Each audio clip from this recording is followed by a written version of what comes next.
He had moved 4 times, changed his name, lost 20 pounds, dyed his hair, grown a mustache, and finally, he felt it was safe to look at young girls again. Nobody in the little town of Forest's End knew he was a sex offender.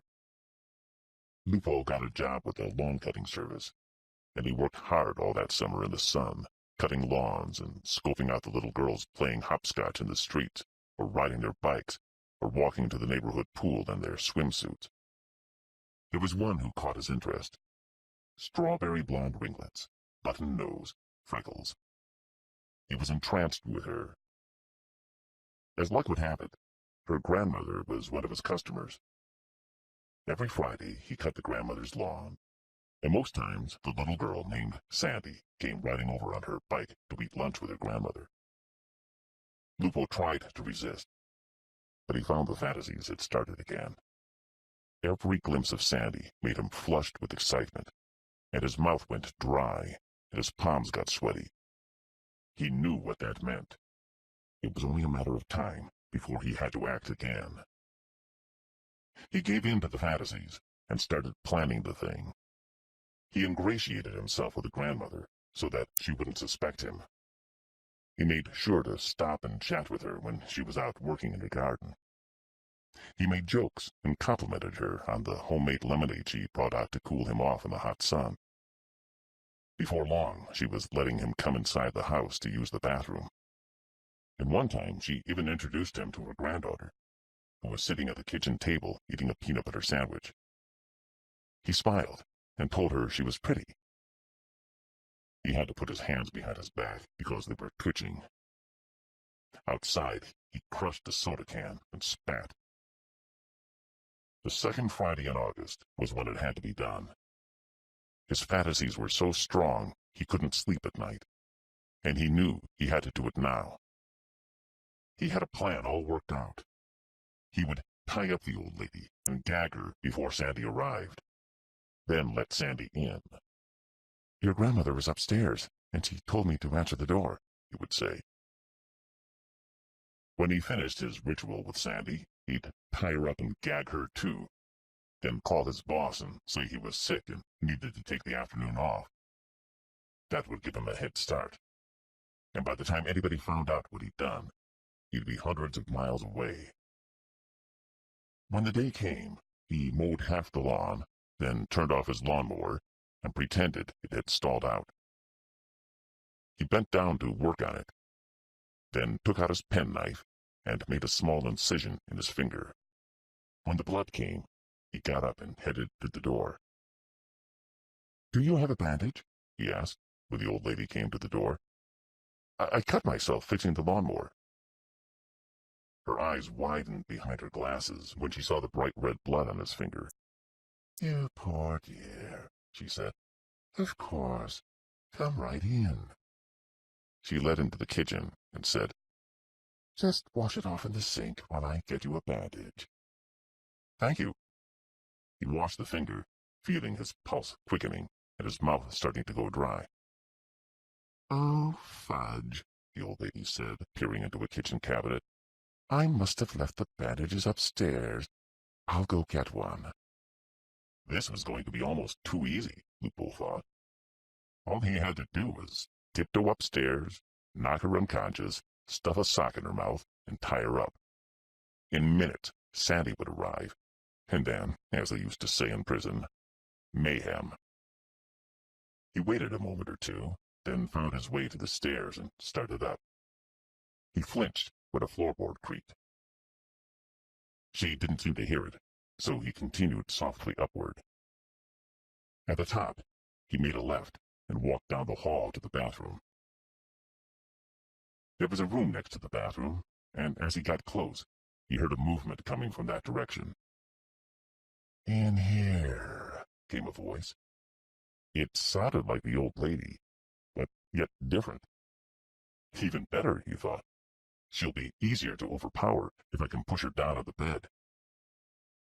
He walked through the doorway with his fists clenched, and the thing in the room was on him in an instant, slavering and tearing at him its wild yellow eyes glittering with rage, its claws raking deep into his flesh, howling with lust at the blood that was gushing from multiple wounds so quickly scored on his body. He tried to scream, but no sound came out, save the gargle of blood in his throat. He tried to fight back, but the thing tore his arms from their sockets and threw them across the room. The last thing he remembered was the glasses, the grandmother's glasses, perched crazily on the snout of this beast that was tearing him limb from limb. "Hello, grandmother," said Sandy when her grandmother opened the door. "Come in, child," the grandmother said, and Sandy walked through the doorway. "Would you like some lemonade?" "No, thank you." "Goodness, grandmother, you don't look right. Your hair's a mess. Have you been naughty again?"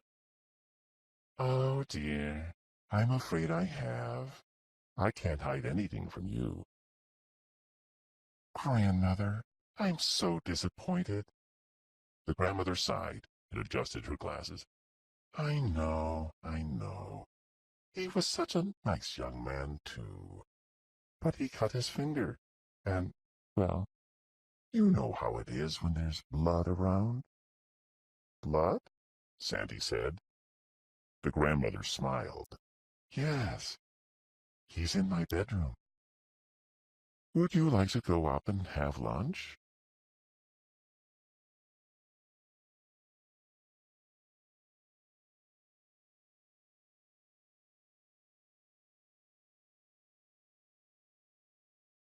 You know how you get a thought that you can't get out of your head? Your mind is stuck on it, like a song that plays over and over. That's what was happening to him. He couldn't stop thinking this one thought. It wasn't supposed to be this way. He was engaged to be married. Hadn't looked at another woman in so long. His fiancée was out of town. What was her name again? No matter. It was Maya he wanted to think about. He'd gone to the party with some friends. From the moment he walked in the door and saw Maya, the auburn hair, the green eyes, the way she laughed at everything, he felt something change. She told him she liked guys who took chances. "You look like somebody who takes chances," she said. He smiled at that, because it was so wrong. He was not a risk-taker. He was an actuary, and he spent his days calculating risks for an insurance company. In his personal life, he liked sure things. He had his life all planned out, even to how many children he'd have and where he'd spend his retirement 30 years from now. It was satisfying to plan that way. "I never plan," she said. "Too boring. I want every moment to be different." They talked for hours, and everything around them fell away.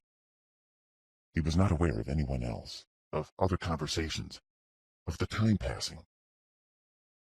Before long they were walking outside, where he kissed her under a willow tree in the moonlight. He knew he'd had too much to drink, but he couldn't resist. Just this once, he thought. Just this once. I'll be crazy, wild, throw caution to the wind.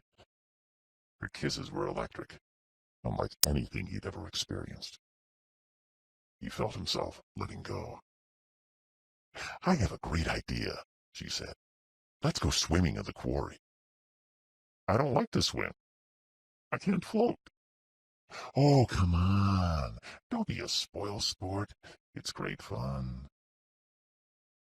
Then they were driving along a deserted road in his sensible car with the windows down and her hair streaming in the wind, and she was urging him to go faster. "Come on," she said. "Push it. Isn't it fun?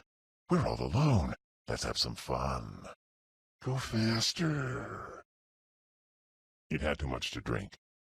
One minute he was laughing and singing with her at the top of his lungs, feeling full of life. And the next he saw the tree, the big oak tree at a fork in the road, and he knew he couldn't stop in time. It was all a picture, the most vivid picture he'd ever seen, just so clear. The tree, the car, the moonlight, clear and sharp. He couldn't get it out of his head. Maybe that's why he went back to it every night. Back to the twisted wreckage, the motor racing, even though the car was wrecked. Her screaming, scrambling out of the car through the passenger window, blood and makeup and tears streaking her face. And his broken, bloody, mangled body lying there. It was the other now. Dead. Gone.